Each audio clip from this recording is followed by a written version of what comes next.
he gets it to go and the foul. Rolling under it. And he makes the catch. And for the first time since 2005, your Wellesley Raiders are the Division I South Sectional Champions. Vernon back the other way for the Raiders. Vernon shot. Score! Sophie Vernon finds the back of the net from the faceoff circle, and with 1:14 to go, the Raiders take a 3-2 lead. And welcome back to Black Red Blitz, the MIAA edition. As always, I'm your host, Rebecca Karen. Yes, it's been a while. My bad. But you know what? There was so much excitement this past spring in Raiders sports as softball, baseball, girls and boys lacrosse all worked their butts off to earn tourney berths. There's no chance I'm going to skip over it just to catch up. So, bear with me as we go through some exciting highlights in June. So what better way to kick things off than with girls lacrosse? This team was building something special in the regular season, and their inspiring journey will continue here in the tournament. For every high school team, there becomes a motto, and for the Raiders, always motivated by their pregame chant of "want it more," ended up wanting one more word this season: Ohana, family. Well, Ohana would mean so much more than a word to these players. It defined them. So D1 South first round action would take us to Darcy Field. Wellesley, the number 2 seed, bring in a fantastic 17-3 regular season record. They would face the clear underdog in this match, the Barnstable Red Raiders. Already up a 3 spot here in the opening half, Raiders are straight out hustling Barnstable, as Bridget Noonan corrals this ground ball in the open field. Gets past the initial defensive pressure, but still speeding downfield, Noonan dekes around Margaret Murray and Emily Rice, and buries the fast break score for 4-0 Wellesley Edge. Morgan Rainville answers back though, as the ball, despite getting defended by Anna Haru here, finds its way bouncing into the back of the net, and Red Raiders trail 4-1. With 3 goals separating these two sides, initially it might appear close. Minutes later, Barnstable's defense stays fixated on Brooke Baker, leaving plenty of space for Caitlin Tchaikovsky to find a wide open seam right through the middle untouched. Look, Barnstable, you may have netted 18 against Plymouth South in the prelim, but this ain't Plymouth South. Anyone can and will score. So Red Raiders are challenged as junior Brooke Baker steps up the pressure in this first half. And we've got an 8-1 Wellesley advantage. Raiders keep rolling as Brooke Baker stays on fire. As the ball is jarred loose away from Bridget Noonan, Baker scoops up the rebound in the crease and fires it low again to go back to back, as the lead is now 8. Nicole Beckett wins the draw. Caitlin Tchaikovsky recovers possession, running past midfield. Tchaikovsky centers it to Maddie Balter. Balter flips it back to Tchaikovsky, running in stride. Caitlin Tchaikovsky sets and dishes it back to Balter down the middle. Maddie Balter slings it into the back of the net. Can't run a play better than that, as Raiders' confidence and ability to execute plays solidly is game-changing. After earning a few key assists already, May Sheehan this time gets the score, and Sheehan buries this one with authority. First half double-digit lead gives them a commanding 11-1 advantage. Off this free position try, Maddie Balter dishes it to Brooke Baker. Baker, a couple stick fakes, takes out Morgan Dardia as well. Let's just say Dardia's not having a fun time in net in this one, as Brooke Baker buries a first half Hattie easily on that score. No sugarcoating it, this game would be over before halftime even rolls around. Wellesley would then easily coast to a 19-2 final. Red Raiders found success upsetting Plymouth South behind 7 goals apiece from Morgan Rainville and Mackenzie Curtis. In this loss, only Rainville managed to score. Welcome to the Bay State Conference. Behind May Sheehan and Brooke Baker hat-tricks, as well as goals by Maddie Balter, that kind of dominating offense is what helped Wellesley jump out early with the lead and never look back.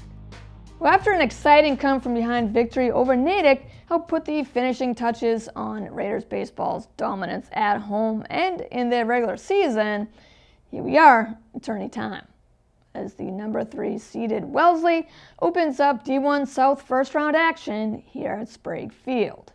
Their opponent, who better than Natick? Redhawks coming in with some revenge on their mind, especially as the 11th seed.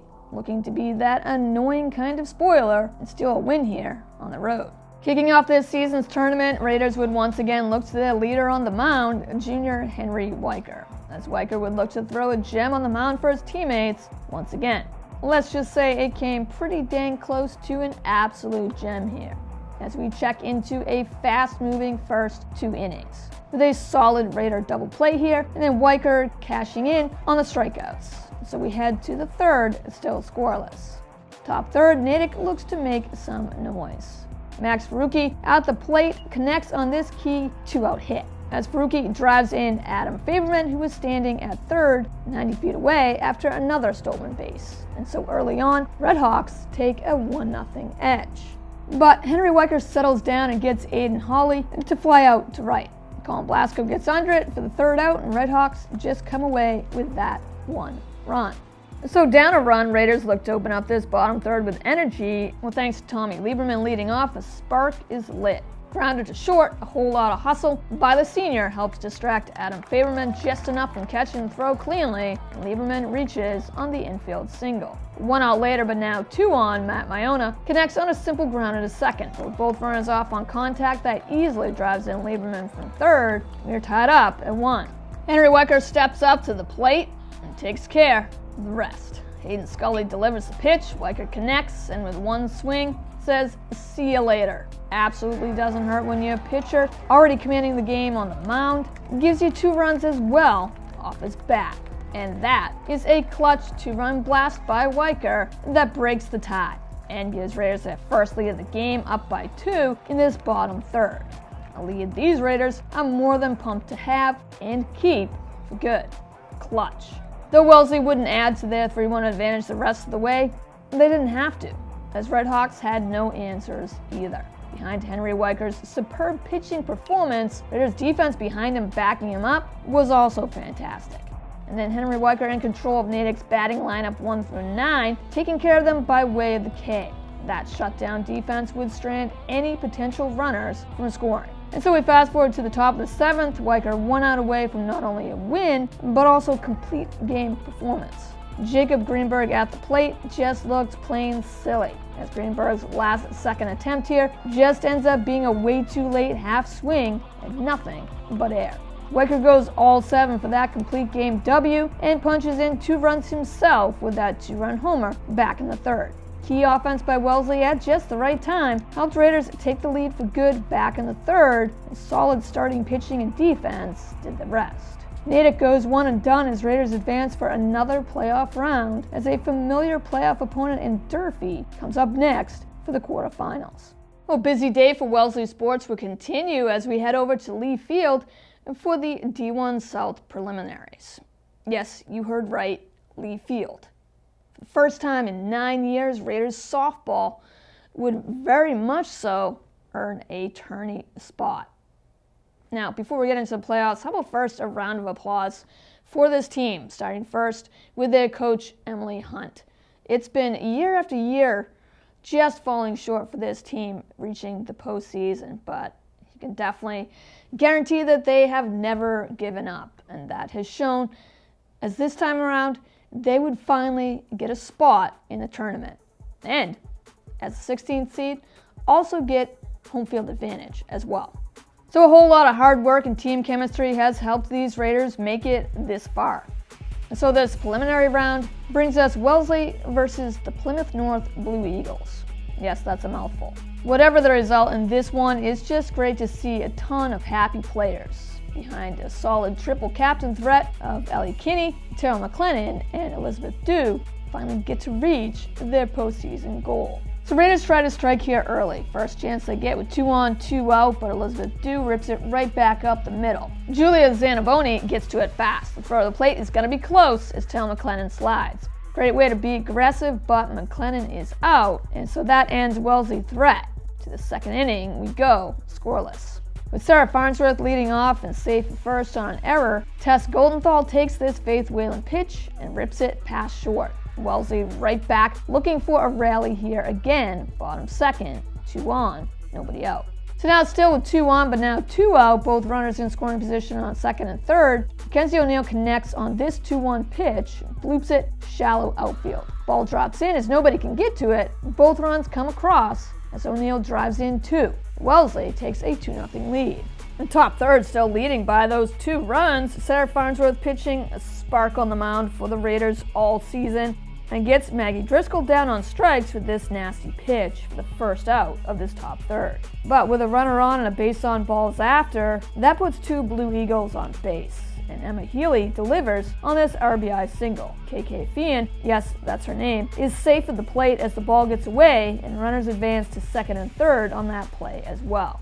Next batter, captain Julia Zanaboni, bloops it into left center. Another run comes across, which ties it. Second run gets waved around third, play at the plate not in time. Zanaboni's 2-run double gives Plymouth North the edge here, leading 3-2.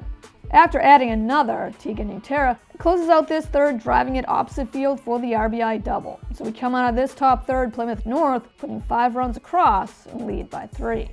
Well, here in this fourth, Plymouth North's bats have come alive.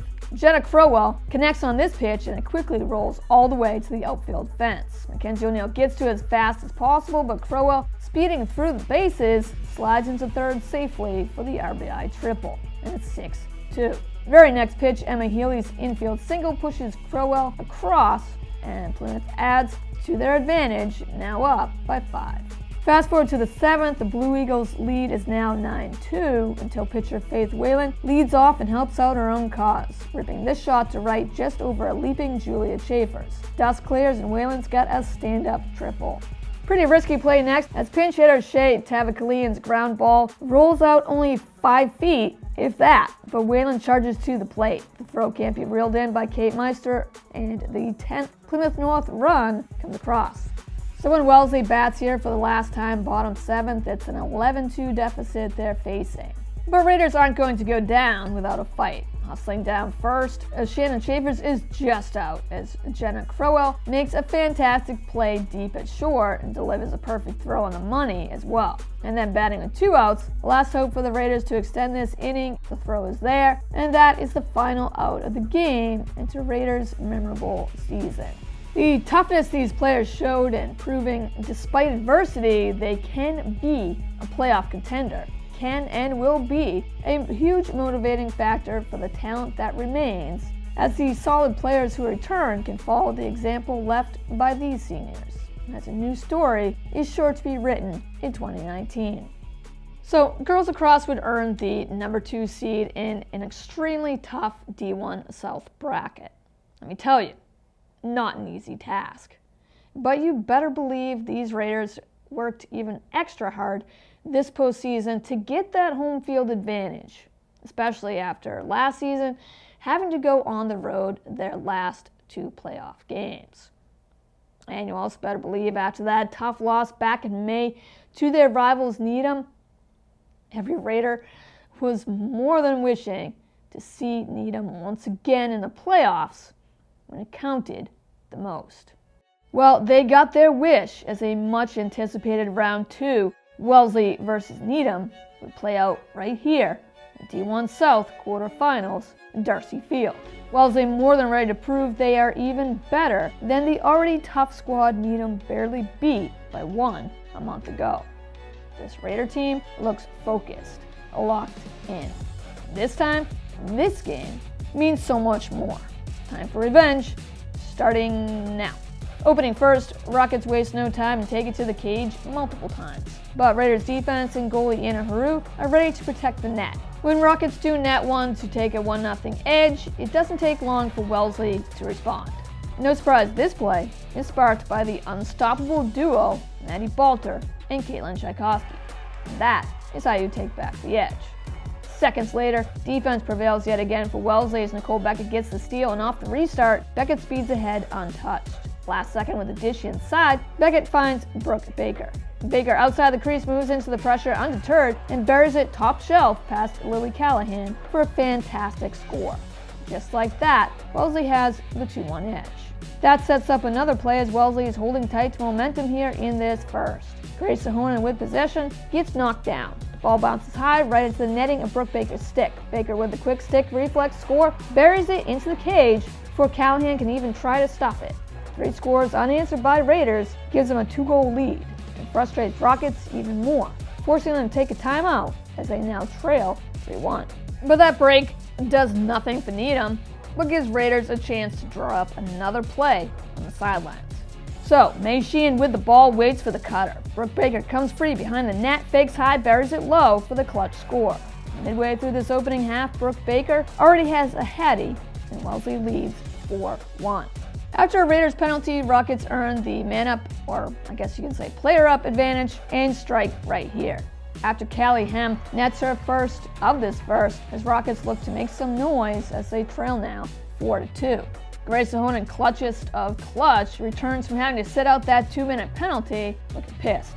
Ahonen feeds off that frustration of sitting, not about to back down either in a swarm of Rockets, just an awesome and gritty play there by the senior captain in a statement score. Wellesley's lead is back up by 3, 5-2. Second half opens up. Whatever was said on the Rockets sidelines, though, they listened. After Anna Haru denies it, Grace Kelly scoops up the loose ball and feeds it to Callie Hem. Hem's quick stick score finds all net. The Rockets needed that one as they trail 6-4. The Rockets have controlled the start to this final frame. And now, look for that kick to the gut kind of equalizer next. Needham finds a way to tie it right here off another free position, as the Wellesley lead is no more. But you better believe these Raiders did not fight this hard to give up a lead against their rivals and lose. This is not the last game these seniors will play. Maddie Balter controls possession, looking for the cutter. Kaylin Tchaikovsky breaks free outside the crease. Tchaikovsky so clutch delivers once again. That ignites the spark Raiders had in the first half. It's back, and it's here to stay. It sure does help too when you are Wellesley and you are stacked with a badass defense that always knows when to step up. Speaking of badass, we interrupt this program for you to watch the sickest free position score I've ever seen. Just watch Maddie Balter. Absolutely sick play. Let's watch that again in slow-mo. That goal makes it 8-6 and forces a timeout to be taken. But instead of that break benefiting Needham, Wellesley gets to draw again and makes it count. Kaylin Tchaikovsky settles in around the 15. Chloe Newman in step defensively until she's not. Tchaikovsky brushes off Maeve Barker's attempt at defense and 5-holes the clutchiest dagger. Tchaikovsky's pumped, everyone's pumped, and bye-bye Needham, and that one seals it. In the closing minutes, Raiders keep the ball in their possession and can just let the game clock run out. 3, 2, 1. Maddie Balter lets the game ball sail high in celebration as the Raiders storm the field to Anna Haru. Wellesley avenges their loss to Needham in the regular season as well, smashing a 7-year losing streak to the Rockets, all at the same satisfying moment, as this exciting quarterfinals has a final. So we stay with lacrosse the very next day, but this time we focus in on the boys, as the Raiders would look to keep rolling after absolutely crushing New North on the road just days before. Now, Raiders had a huge plus in that first round victory, as the Tigers were without their leading scorer, Hunter Adam, who was suspended. That being said, Raiders earned every right to get that important win. But the bigger test would remain here in the quarterfinals, facing the number 3 seed Duxbury Dragons. Division I boys lacrosse makes a pit stop a whole heck of a lot here down in Duxbury, who have won 8 state titles since 2002, and recently making back-to-back state championship appearances in 2014 and 2015. Long story long, it ain't gonna be easy for these 11th seeded Raiders, and that's what makes this game so special. You've got to love the underdog. So we check into a very defensive first quarter, as both teams would boast 2 prolific and game-changing goalies, both named Teddy Darcy and Teddy Griffin.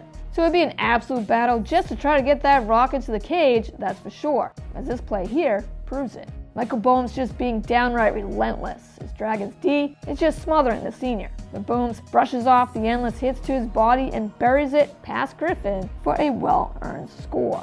and the captain breaks a scoreless tie. So as Wellesley holds this 1-0 edge, fantastic gutsy defense by Teddy Darcy continues.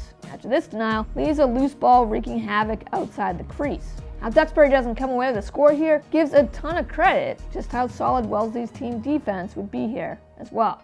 In this battle, Dragons may find a way to rein in standout sophomore Hugh Callahan, but they forgot about his brother, Carl, as the freshman rips this shot past Griffin and finds nothing but the sweep back of the net. Fast forward to the third quarter, Duxbury stands in, holding a 1-goal lead at 3-2. Staying aggressive, attacking the net, no one can stop junior attack sensation Matty Gill. As Gill slings his laser into the cage, we've got a Dragons 4-2 edge. But when Raiders need an answer, they don't have to look far in their senior captain, Michael Bohms. And Bohms delivers yet again, as he rips Twine just inside the 20, cutting it to 4-3, just like that. That forces a Duxbury timeout, and Dragons draw up a play and immediately execute it seconds later. Will Prouty comes speeding through right down the middle. The dish is there, and so is the score as Prouty nets one himself. And it's a 2-goal lead right back for Duxbury. But this time the Callahan brother connection works perfectly for Raiders, as Hugh Callahan centers it to Carl, and Carl Callahan will not be denied yet again, as the freshman is just plain clutch in this playoff game. And that cuts the deficit to only 1. Opening minutes to this fourth, though, Dragons hold a 6-4 advantage, and add to it as quick passing downfield finds Matty Gill's separation in the crease, and Gill finesses it with the finish, as Duxbury now commands a 7-4 lead, making it seem more unlikely that a Raiders comeback will happen. Well, we'll just have to see about that, won't we? Insert Michael Bohms mode. Bohms goes with a clutch assist as he dishes it to Henry Gear. Gear's quick stick laser looks more like batting practice, as Gear gets all of that rock and then some. Wellesley inches closer off that rocket, trailing 7-5. Seconds later, after winning the ensuing draw, Michael Bohms gets wrecked, but it doesn't matter, as Bohms flips over but still buries it anyway for a huge score, now down 7-6. Hope stays alive if you're a Raider, especially after that insane effort by Bohms. Then a brilliant what-the-heck kind of point-blank save by Teddy Darcy helps keep it a 1-goal game here late as the fourth continues to tick away, down by 1. But off that great Darcy defensive stop, Duxbury gets caught with the penalty. Man up. Wellesley wastes no time in taking advantage of that advantage and make Dragons pay. And guess what? It's Michael Bohms again. With 6 minutes to go to this game, 3 key Raider goals were netted in just 2 minutes. We've got a ball game again as Duxbury fans and players can now start getting nervous. We're tied 7-7. With just under 4 minutes left, though, Duxbury finds a way to retake that lead, and it surprises no one that it's Matty Gill who delivers the go-ahead score right here, as the junior's 5 goals in this one leads all Dragons scores. With 45 seconds to go, all Duxbury had to do was hold the ball, let the clock run out, game over. But a costly turnover changes that. Game ain't over. Ready for what would go down as one of the most exciting equalizers in lacrosse. How about 4 seconds left in regulation? Michael Bohms' 5th score of the game comes here. Heck of a play and assist by Hugh Callahan, who held onto the ball, drawing the D with him as he dished it to Bohms. And the rest speaks for itself. We are tied. As Bohms yells, "Let's go!" So to sudden death we go, and this battle is so good it can't be decided by 1 overtime. So to the second overtime we fast forward to, and well, all I have to say is 2 words. Michael Bohms. You know the rest. Raiders win it as Wellesley somehow does it. As the whole Raider bench erupts and storms the field in utter happiness, the Dragons walk off in utter disbelief. What a come-from-behind win. And what a moment for the senior captain and leader, saving the best for last in this gem of an upset. Led by 6 Michael Bohms scores, including the game-tying score with only 4 seconds left in regulation, to the epic game winner in double overtime. Nobody is going to forget this win anytime soon. It was that good. Raiders do the unthinkable as they beat Duxbury and knock out the 3 seed on their own home turf by the exciting final, 9-8 in double overtime. So on to Monday, Raider baseball digs in for their next challenge, taking full advantage of, home field advantage. The third-seeded Raiders would once again face a familiar team in the playoffs, the 11th-seeded Durfee Hilltoppers. I think it's safe to say no one will soon forget that fantastic come-from-behind win in 9 innings Wellesley pulled off at Adams Field in last year's sectional semis. You can bet Durfee hasn't either. So looking for a little revenge at Sprague Field this time around. Hate to break it to you, Durfee, but these quarterfinals would also be a Debbie Downer on the diamond for you. It's tough to stop a team on a mission. You got your work cut out here at Hilltoppers as sophomore pitcher Jay Driver gets the start in this one. Bottom first, Wellesley wastes no time. 2 on, 2 out, Max Zajac at the plate with 2 strikes against him. If Zajac's feeling the pressure, he doesn't show it as he fights off this pitch for a grounder up the middle. Ball escapes onto the shallow outfield grass as both John Cholfie and Henry Weicker come around to score, and Zajac's 2-run, 2-out single couldn't come at a better time as Wellesley maintains an early 2-run edge. With Durfee looking to answer back, trailing by 2 leading off top second, Remy Dumont connects on this laser to right. Henry Weicker can't gain the edge, tracking it down, the ball gets well past him. Dumont, full speed ahead, easily ends up at second to get into scoring position to Durfee with nobody out. After stealing third, Dumont stands 90 feet away from the plate, ready to be driven in by Lucas Sosa. The sharp grounder to short ain't gonna do it, as Kai Grokey stares him down and fires to first for the out. The very next batter, Tommy Lambert, though, does his job, hitting it just deep enough to short. Grokey again with a throw, this time to home, but it's not in time, as Remy Dumont spins around in a dust bowl, sliding into home. Hilltoppers cut the deficit in half, trailing 2-1. So what appears to be a close game switches over to not even close, as this bottom third opens up and hits us full speed. Like the first, Cholfie and Weicker again earn a trip to first and second with base on balls. Kai Grokey then lines this one to left, and the bases are juiced with only 1 out. Max Zajac, already with 2 ribbies on the day, steps up to the plate with a chance to add to that stat. And Zajac does his job and ropes this fly ball to left. John Cholfie tags at third and is safe at the plate as the throw is off the mark. Weicker also tags to third and the inning continues as Zajac's hardliner sac fly makes it 3-1. 2 outs, but still 2 on. The big dude, Holt Fletcher, waiting in the on-deck circle. Pitcher Ethan Ferreira seems distracted by that as he pitches way too careful to Colin Blasco, who is at bat. Blasco, with a fantastic at-bat, earns a 2-out walk and loads up the bases. Here comes Fletcher now to the plate. After a 1-2 pitch is just foul-tipped by Fletcher, this huge at-bat lives to see another pitch. And what a pitch. Fletcher gets next. Holt absolutely crushes this one. There's no doubt it's out of here. Just where's it landing? Route 9? Who knows? Bases loaded, no more on that line drive grand salami game changer. And he's only a sophomore. There'll be plenty more of these to come. But this grand slam right here, right now, is what clearly kicks Durfee right in the gut with just 1 swing. Raiders' lead is now 7-1. The whole complexity of this game has changed as Hilltoppers now come up to bat top 4th and just look defeated and like they just got kicked in the gut. Last thing Durfee needs is a 1-2-3 inning, but that's exactly what they get as a ground out and 2 huge Ks by Jay Driver continue to silence the Hilltoppers. And the advantage remains at 6. Wellesley can now look for a few more insurance runs here, but bottom 4th, 2 quick outs make it seem like that's not going to happen yet.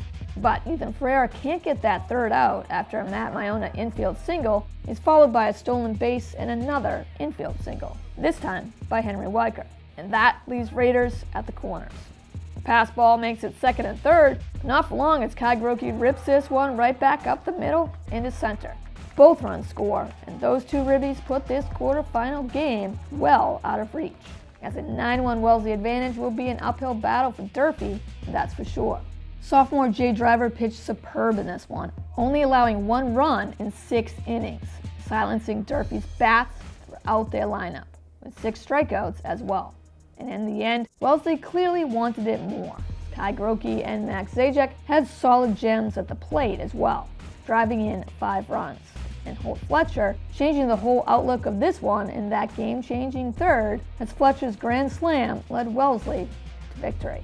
And what a playoff win it was, as Raiders easily take care of Durfee here in the quarterfinals, close out their last game of the year at Sprague with a good one, as the final here is all Raiders. Wellesley 9, Durfee won. On to the next stop. Well, that does it for the first edition of this exciting MIAA tournament, but there's plenty more highlights to look back on. The thrills and memories, unfortunately some heartbreak along the way. But no matter what the outcome is, Raider pride always comes out on top. Check us out on demand at wellesleymedia.org and our YouTube and Facebook pages at Wellesley Public Media, and of course right here, Comcast 9 and Verizon 39. Thanks for watching Black Red Blitz. Go Raiders. Now Hubbard coming out to play. Hubbard gets